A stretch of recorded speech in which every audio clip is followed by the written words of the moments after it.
커질 거란 우려도 나옵니다. 이성훈 기자입니다. 지난 2017년 12월 문재인 정부는 임대 등록 활성화 정책을 내놨습니다. 민간 임대주택을 제도권으로 끌어들여 전월세 시장을 안정시키겠다는 목적이었습니다. 임대주택으로 등록한 집은 의무 임대 기간을 지켜야 하고 임대료를 연간 5% 이상 올릴 수 없도록 했습니다. 대신 양도소득세 중과 배제 등 각종 세제 혜택을 부여했습니다. 세입자에게 전월세 이사 걱정 없이 안정적으로 거주할 수 있는 임대주택을 제공하는 집주인에게는 그에 상응하는 혜택을 부여함으로써 하지만 이 제도가 오히려 다주택자를 양산한다는 비판이 제기되자 정부는 2020년 8월 아파트에 대한 등록임대 사업자 제도를 폐지했습니다. 이재명 대통령이 등록임대 사업자들에게 주어졌던 양도세 중과 배제 혜택 축소 논의를 꺼낸 건 올해 8년 의무 임대기간 만료를 받는 사업자들이 매물을 시장에 내놓도록 압박하려는 의도로 해석됩니다. 올해 의무 임대 기한이 종료되는 서울 아파트만 22,000가구 이상. 이 물량이 시장에 풀리면 부동산 가격 안정에 도움이 될 수 있습니다. 문제는 제도의 급격한 변화가 불러올 반발과 임대차 시장의 혼란입니다. 대한주택임대인협회는 등록 임대주택 과세 특례는 주거 안정을 위한 여러 의무를 이행한 데 따른 것이라며 이를 없앤다면 국가정책을 믿고 따르기 어렵다고 밝혔습니다. 전문가들은 저렴한 임대 매물이 줄어드는 부작용도 우려합니다. 5% 상한을 적용받던 저렴한 임대차가 시장의 매매 매물로 출혈되는 이슈들도 생겨서 자가 이전에는 일부 도움이 될 수는 있겠지만 전세 매물 감소나 또 연립 다세대 등 비아파트 임대사업자에 대한 혜택까지 추가로 폐지하는 건 임대공급 기능 등을 고려해 신중해야 한다는 지적입니다. SBS 이소훈입니다. 오늘 아침 신문입니다. 최근 인공지능용 메모리 반도체 수요 폭증으로 PC에 쓰이는 램 가격이 크게 올랐습니다. 이걸로 재테크를 하는 램테크가 늘고 있다고 합니다. 한 가격 비교 사이트에 따르면 지난해 2월 최저 가격 6만 원이었던 디램이 어제 기준 37만 원으로 1년 동안 6배 이상 뛰었습니다. 12년 전 출시된 구형 디램은 같은 기간 3만 원에서 21만 원으로 급등했는데요. PC의 필수 부품인 램 중고 가격이 오르자 안 쓰는 컴퓨터를 뜯어보는 시민도 늘었습니다. 실제 중고거래 플랫폼에서는 지난 한 달 동안 300개 가까운 구형 디램 판매글이 올라오는가 하면 추가적인 가격 상승을 기대하며 매도 시기를 고민하는 사례도 있습니다. 소셜미디어에서는 램은 오늘이 제일 싸다는 반응과 판매 후기 글이 잇따르고 있다고 합니다. 다음은 세계일보입니다. 최근 골드바와 실버바 등 현물 투자가 유행하면서 가정용 금고를 찾는 이들이 늘고 있다고 합니다. 서울 시내 한 금고 판매 직영점에서는 2년 전만 해도 거의 없던 방문객이 요즘은 하루 평균 20명에 달하고 문의 전화도 100통 정도 받고 있습니다. 재작년과 비교해서 지난해 가정용 금고 판매량은 1.7배 정도 늘었고 공장도 주말까지 가동하고 있다고 합니다. 그간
930만 명의 연령대별 수익률을 분석했습니다.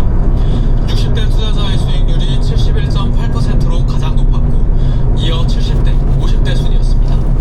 60대의 높은 수익률은 대형 반도체와 IT 등 우량주에 주로 투자한 데 따른 걸로 나타났습니다. 반면 30대 수익률이 54%로 가장 낮았는데 코스닥 상장주나 게임주 등 상대적으로 변동성이 큰 종목에 많이 투자했습니다. 시드가 애초에 많이 없어서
지역에 1에서 3, 서울을 비롯한 그 밖의 지역에 1cm 안팎의 눈이나 5mm 정도의 비가 예상됩니다.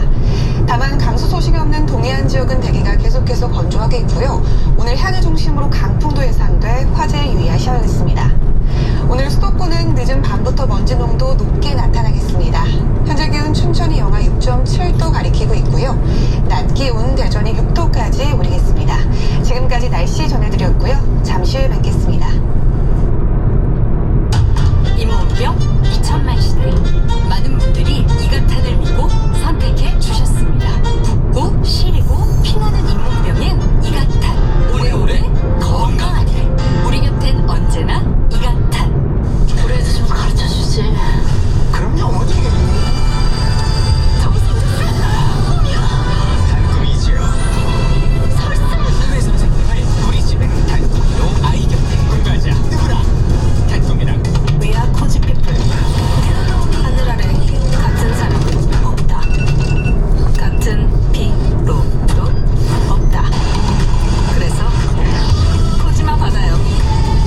코지마는 어떤 나에게도 딱 맞춤. 정해진 길이 아닌 내 몸에 핏한 코스를 찾고 세상에 없던 코지 안부 모두가 넘보게 된 자리. 모두의 라이프를 위한 단 하나의 안마의자. 코지마. 주요 뉴스입니다. 이재명 대통령의 의무 임대 기간이 끝난 등록 임대주택 세제는 일반 임대주택과 같아야 공평하다는 취지의 글을 SNS에 올렸습니다. 등록 임대 다주택이 시장에 나온다면 수십만 호를 공급하는 효과가 있을 거라고 강조했습니다. 금융당국이 빗썸 사태에 대해 강도 높은 조사를 벌이고 있습니다. 금융감독원장은 잔고에만 기록돼 있던 허위 데이터가 실제 비트코인인 것처럼 시장에서 거래될 수 있었던 문제에 대해 집중적으로 살펴보고 있다고 밝혔습니다. 민주당 정청래 대표가 특검 후보 추천 문제로 누를 끼쳤다며 이재명 대통령에게 직접 사과했습니다. 정 대표가 추진해온 조국혁신당과의 협당 문제는 오늘 열리는 의원총회에서 판가름 날 걸로 보입니다. 검찰이 강순 의원과 김경전 서울시 의원에 대해 구속영장을 청구했습니다. 13가지 비위 의혹을 받는 김경규 의원에 대한 경찰 소환 조사도 초읽기에 들어갔습니다.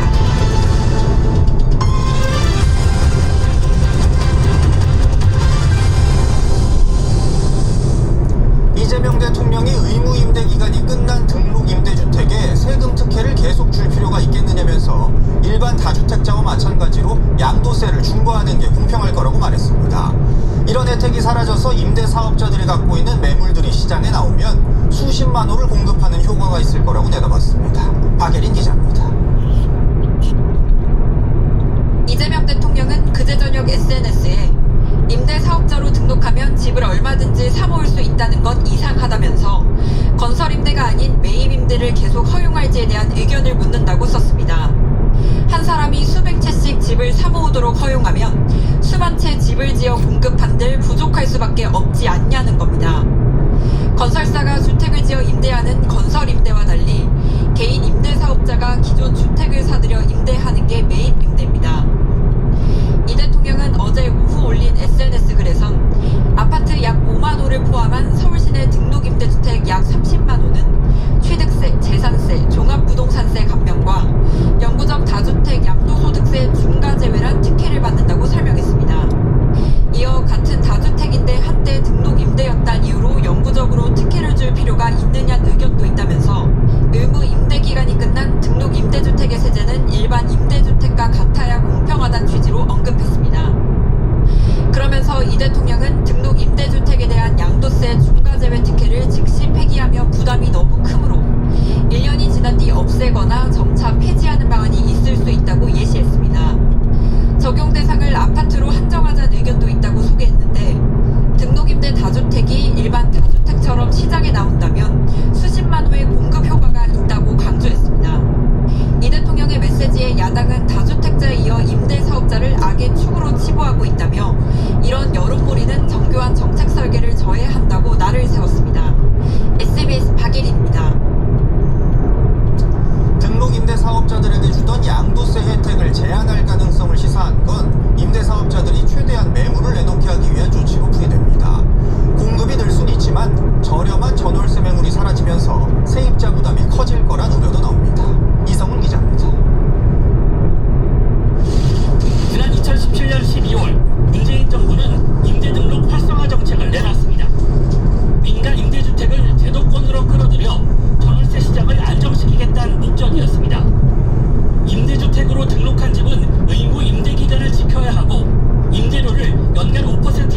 올릴 수 없도록 했습니다.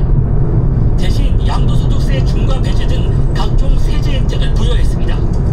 세입자에게 전월세 이사 걱정 없이 안정적으로 거주할 수 있는 임대주택을 제공하는 집주인에게는 그에 상응하는 혜택을 부여함으로써 하지만 이 제도가 오히려 다주택자를 양산한다는 비판이 제기되자 정부는 2020년 8월 아파트에 대한 등록임대 사업자 제도를 폐지했습니다. 이재명 대통령이 등록임대 사업자들에게 주어졌던 양도세 중과 배제 혜택 축소 논의를 꺼낸 건 올해 8년 의무 임대기간 만료를 받는 사업자들이 매물을 시장에 내놓도록 압박하려는 의도로 해석됩니다. 올해 의무임대 기한이 종료되는 서울 아파트만 22,000가구 이상. 이 물량이 시장에 풀리면 부동산 가격 안정에 도움이 될 수 있습니다. 문제는 제도의 급격한 변화가 불러올 반발과 임대차 시장의 혼란입니다. 대한주택임대인협회는 등록임대주택 과세특례는 주거 안정을 위한 여러 의무를 이행한 데 따른 것이라며 이를 없앤다면 국가정책을 믿고 따르기 어렵다고 밝혔습니다. 전문가들은 저렴한 임대 매물이 줄어드는 부작용도 우려합니다. 5% 상한을 적용받던 저렴한 임대차가 시장의 매매 매물로 출회되는 이슈들도 생겨서 자가 이전에는 일부 도움이 될 수는 있겠지만 전세 매물 감소나 또 연립 다세대 등 비아파트 임대사업자에 대한 혜택까지 추가로 폐지하는 건 임대공급 기능 등을 고려해 신중해야 한다는 지적입니다. SBS 이성훈입니다. 빗썸이 실수로 지급한 비트코인은 실제로 보유한 게 아니라 내부 장부에만 기록된 가상의 데이터에 불과했습니다. 그런데도 이게 시장으로 나와서 현금화된 건 아주 심각한 문제라고 보고 금융당국이 강도 높은 조사를 벌이고 있습니다. 박재현 기자입니다. 60조 원 규모의 비트코인 무지급 사고와 관련해 금융감독원은 4일째 현장 점검을 벌였습니다. 이찬진 금융감독원장은 실수로 입력된 허위 데이터가 실제 거래가 된 게 사태의 본질이라며 가상자산 거래소 시스템에 구조적 문제가 드러났다고 지적했습니다. 최근 빗썸 사고에 드러난 거래소 시스템의 구조적 추적점 해소 등 규제 감독 체계 대폭 지원과 빗썸에서 잘못 지급된 비트코인 62만 개 가운데 거래소에서 팔린 건 125개. 매도 금액 중 100억 원은 매도자의 자산과 섞여 다른 코인을 구매하는 데 쓰였고 30억 원은 외부 은행 계좌로 이체됐습니다. 장부상 잘못 지급된 코인이 현금이 돼 실물 경제로 들어온 겁니다. 다만 장부 숫자만 바꿔가며 거래를 체결시키는 장부거래 시스템 자체를 문제 삼긴 어렵다는 지적입니다. 블록체인 네트워크에 기록을 남기면서 코인을 직접 주고받으면 최대 1시간가량 걸리기 때문에 전 세계 대부분 거래소에선 장부거래 구조를 이용하고 있습니다. 대신 거래소가 실제 보유한 코인과 이용자들 장부에 기록된 코인이 정확히 일치하는지 검증하는 시스템을 운용합니다. 하지만 빗썸은 이런 시스템이 제대로 작동하지 않았고 자체 이상 거래를 막는 장치도 없었습니다. 업비트와 코인원, 코빗 등 국내 다른 가상화폐 거래소들은 초과 지급이 시스템상 원천 차단돼 있다고 밝혔습니다. 또 이벤트 할 때도 전용 계정을 만들어 지급한다며 보유한 가상화폐 수량 이상으로 지급되는 경우는 있을 수 없다고 강조했습니다. 내부 시스템에 대한 어떤 안전장치나 이런 게 잘 좀 정립되지 않은 게 가장 큰 문제고요. 여러 가지 규정들이 잘 있고 그게 계속해서 검사가 되고 있는지. 국회는 내일 빗썸 사태 긴급 현안 질의를 개최해 이번 사태 파악과 재발 방지 대책 등을 논의할 계획입니다. SBS 박재현입니다. 민주당 정청래 대표가 특검 후보 추천 문제로 누를 끼쳤다면서 이재명 대통령에게 직접 사과했습니다. 정 대표 리더십에 대한 당내 비판이 커지는 가운데 오늘 열리는 의원총회에서 조국혁신당과의 합당 문제를 어떻게 처리할지 윤곽이 나올 전망입니다. 민경호 기자입니다.